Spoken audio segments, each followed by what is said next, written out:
Breaking news చూసిన ఈత సరదా ముగ్గురు ప్రాణాలను తీసిన ఘటన మహబూబ్ నగర్ లో చోటు చేసుకుంది. దివిటిపల్లి డబుల్ బెడ్రూమ్ ఇళ్లకు చెందిన ముగ్గురు మధ్యాహ్న సమయంలో తమ ఇళ్లకు సమీపంలో ఉన్న పాడుబడ్డ క్వారీలో నిల్వ ఉన్న నీటిలో ఈతకు వెళ్లారు. ముగ్గురికి ఈత రాకపోవడంతో విజయ్, అయ్యప్ప, మహమూద్ అనే వ్యక్తులు నీళ్లలో మునిగి ప్రాణాలు కోల్పోయారు. అక్కడే ఉన్న కొంతమంది విజయ్ మృతదేహాన్ని బయటకు తీయగా మిగతా ఇద్దరి మృతదేహాలు నీటిలోనే ఉండిపోయాయి. సమాచారం అందుకున్న వెంటనే పోలీసులు ఘటనా స్థలానికి చేరుకుని మిగతా ఇద్దరి మృతదేహాలను బయటకు తీసేందుకు ప్రయత్నిస్తున్నారు.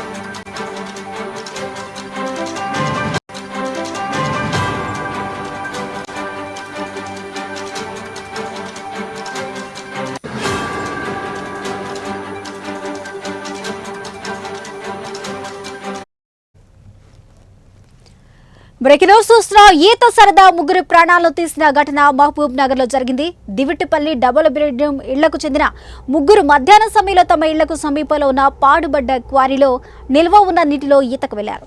ముగ్గురికి ఈత రాకపోవడంతో విజయ్, అయ్యప్ప, మహమూద్ అనే వ్యక్తులు నీళ్లలో మునిగి ప్రాణాలు కోల్పోయారు. అక్కడే ఉన్న కొంతమంది విజయ్ మృతదేహాన్ని బయటకు తీయగా మిగతా ఇద్దరి మృతదేహాలు నీటిలోనే ఉండిపోయాయి. సమాచారం అందుకున్న వెంటనే పోలీసులు సంఘటనా స్థలానికి చేరుకుని మిగతా ఇద్దరి మృతదేహాలు బయటకు తీసేందుకు ప్రయత్నిస్తున్నారు. ఈ విషాద సంఘటనకు సంబంధించి మరింత సమాచారాన్ని మా ప్రతినిధి నాగరాజు అందిస్తారు.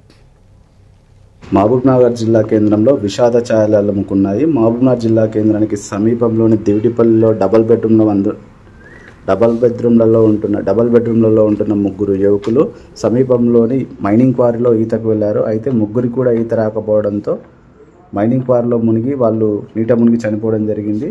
అయితే అందులో ఉన్న విజయ్ని చుట్టుపక్కల వారు గమనించడంతో విజయ్ మృతదేహాన్ని బయటకు తీయడం జరిగింది. మిగతా అయ్యప్ప మరియు మహమూద్లు మృతదేహాల కోసం రాష్ట్ర విపత్తు దళం సహాయక చర్యలు చేపట్టింది. వారి మృతదేహాలు వెలికి తీసేందుకు ఇప్పటికే ప్రయత్నాలు సాగుతున్నాయి. వీరికి తోడుగా పోలీసులు కూడా సహాయక చర్యలు చేపడుతున్నారు. కెమెరామెన్ సుదర్శన్తో నాగరాజ్, 1TV కోసం. మహబూబ్ నగర్ జిల్లా కేంద్రంలో మహబూబ్ నగర్ దేవిటిపల్లి గ్రామ శివార్లో ఈరోజు మధ్యాహ్నం 1 గంటల సమయంలో మన కేటీఆర్ కాలనీ చెందిన కొంతమంది యువకులు ఈత కోసం అని చెప్పేసి ఇది పాడుబడిన గతంలో భారీగా ఉన్నటువంటి దీనిలో వచ్చి వాటర్ దాంట్లో ఈతడానికి వచ్చేసి ఈత కొట్టిన క్రమంలో ముగ్గురు మునిగిపోవడం జరిగింది. దీన్ని ప్రత్యక్ష సాక్షిగా ఆ విజయ్ కుమార్ల కొడుకైన సాయి చూడటం జరిగింది. దీనిలో భాగంగా ఇప్పుడు 3 డెడ్ బాడీలో ఒక డెడ్ బాడీ మాత్రం తేలింది. ఇంకా 2 డెడ్ బాడీ తేలాల్సి ఉంది. దీనిలో ఫైర్ డిపార్ట్మెంట్ సహకారంతో అది డెడ్ బాడీ వెతికే ప్రయత్నం చేస్తున్నాం. కేసు నమోదు చేసి విచారణ చేపడతాం. విజయ్ కుమార్ 27 ఉంది, అయ్యప్పకి 18 సంవత్సరాలు ఉంది, మహమ్మద్కి 20 సంవత్సరాలు ఉంది. ముగ్గురు కూడా వివాహం కాలేదని తెలిసి